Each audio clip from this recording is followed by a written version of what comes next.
तो कहानी मैंने सारी आप लोगों के सामने रख दी है। अवधेश जी, चर्चा क्या करें? यहाँ तो बातचीत नहीं, तू मैं हो रही है। तू तड़ाक पर आ गया। अभिषेक बैनर्जी कह रहे कि आप होंगे नॉमिनेटेड, पर मैं इलेक्टेड हूं, मैं भाजपा के दम पर यहां पर नहीं खड़ा हुआ हूं। किससे बचा रहे अभिषेक बैनर्जी? नहीं, जो कुछ भी दृश्य है ये तो भारत के लोकतंत्र की दृष्टि से बहुत चिंताजनक और डरावना है।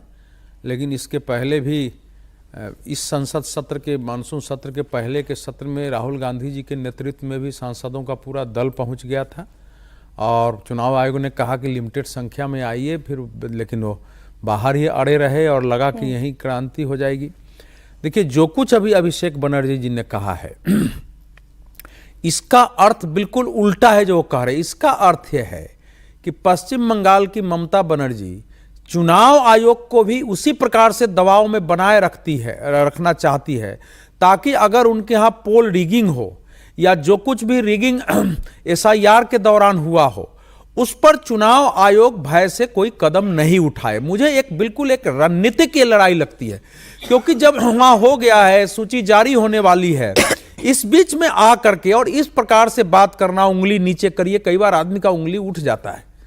अब ऐसा तो हो नहीं सकता है कि चुनाव आयोग इनको उंगली दिखाने लगा होगा। जो लोग भी मिलने जाते हैं इस तो सब, लेकिन वो चैलेंज तो वैसे कर रहे हैं विनोद जी की, मतलब हिम्मत है तो सारे फुटेज जो है जारी करके दिखाइए, सामने रखिए। तो वो नहीं करता है ना चुनाव आयोग। कि अब वहां न तो हम थे, ना अवधेश जी थे, ना आप थे। अब वहां उनके बीच में 2.5 घंटे क्या सिर्फ तू मैं हुई?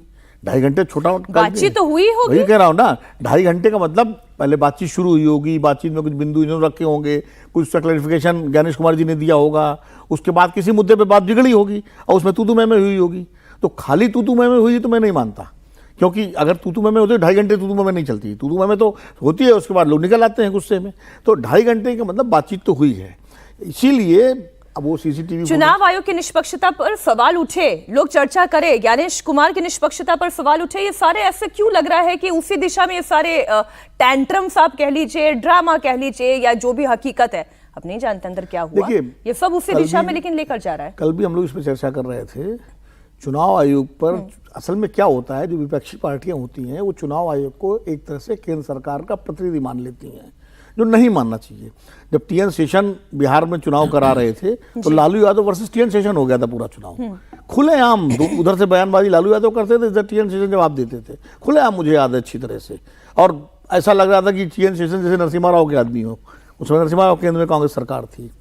इसी तरह जब गुजरात में चुनाव हो रहा था तो जेम्स माइकल लिंगदो का जिक्र करके बाकायदा उनका इंगित किया जाता था कि क्रिश्चियन है और चर्च में जाते हैं संडे को। तो ये पहली बार नहीं हो रहा है। विपक्ष जो है ये नहीं, लेकिन बंगाल का मुद्दा नहीं, इसको समझना मैं कह रहा हूँ चुनाव आयोग 3 मुद्दे थे। नहीं वहां जो मुझे बोल लेने दीजिए ना, वो लेकर के गए थे, फिर बीच में मैं भी बोलूंगा, फिर अच्छा नहीं लगेगा ना। तो मैं ये कह रहा हूँ कि ये ममता बनर्जी की पार्टी इसको एक राजनीतिक मुद्दा बनाना चाहती है चुनाव आयोग को, ठीक है सर, है ना, जो कि कांग्रेस ने भी बिहार में बनाया था, RJD ने भी बनाया था। और वो कितना मुद्दा, वो इसीलिए वो सारी पोस्टरिंग उनकी जो है वो चुनाव आयोग को ये साबित करना चाहते हैं बंगाल की जनता के बीच में कि केंद्र सरकार की शर्त काम कर रहा है। ये उनका एक स्ट्रेटजी है, रणनीति है। मैं अवधेश जी आपके पास आऊं, सही नहीं मान रहा हूं। इसी में मैं बीजेपी के अलावा कांग्रेस का भी जोड़ देती हूँ, क्योंकि बीजेपी ही केवल ममता बनर्जी पर आरोप नहीं लगा रही, ये कांग्रेस नेता अधीर रंजन चौधरी भी अभिषेक बैनर्जी पर सवाल उठा रहे हैं। और वो ये पूछ रहे हैं कि जब बिहार में FIR हो गया, वहां चुनाव हो गया, तो इसे लेकर बंगाल में हल्ला क्यों हो रहा है, और तब जब ड्राफ्ट लिस्ट जारी हो चुकी है तब ये बवाल क्यों हो रहा है? कांग्रेस और उनके साथ साथ जो जुड़े हुए पार्टियों ने बहुत पहले किया था, और हम लोग पहले ये बात बताई थी कि चुनाव आयोग ने जवाब नहीं देते हैं। आज जो बात उठा रहे हैं, जो सवाल उठा रहे हैं बंगाल से आकर, तो मुद्दा बिहार में भी उठाए थे हम लोग कि कितने बांग्लादेशियों को, कितने रोहिंग्याओं को आप निकाल चुके हैं, किसने घुसपैठियों को आप निकाल चुके हैं, इसका ब्यौरा दिया करो। ये पुरानी बातें हो गए। अच्छा, दूसरी बात, बंगाल में SIR होने की प्रक्रिया होने की पहले ममता बनर्जी खुद ये धमकाई थी कि मैं बंगाल में SIR नहीं होने देंगे। सत्तारूढ़ पार्टी के नेतागण, और उसमें ये उनके भतीजा भी थे, ये कहने लगे कि बंगाल में SIR, हिम्मत है, खून का नदियां बहा दूंगा।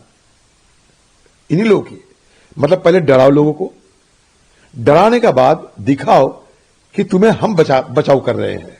आप देखो कब डेलीगेशन लेके आए हैं, जब ये एनुमरेशन और मसौदे एक निकल चुके हैं, फाइनल लिस्ट आने वाला है। जब मसौदा निकल चुके उसके बाद आने में क्या फायदा।